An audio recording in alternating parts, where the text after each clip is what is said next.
The overall goal of this approach is to directly assess the respiratory function of pancreatic beta cells under insulin stimulatory conditions. This can also be used to observe the effect of different compounds on beta cell respiratory function. This method can help answer key questions in the pancreatic beta cell physiology field, such as whether a certain compound impacts pancreatic beta cell function via changes in respiration.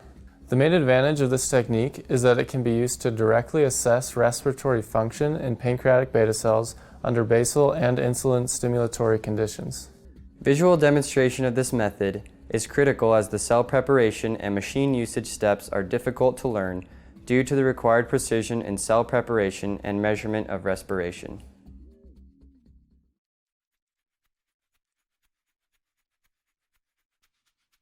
To begin, culture INS1-derived 830-213 beta cells in supplemented rPMI 1640. Remove the cells from a T75 flask by adding 2 milliliters of 0.25% trypsin and incubating at 37 degrees Celsius for 10 minutes. Then, neutralize the trypsin by adding 8 milliliters of complete rPMI 1640 media.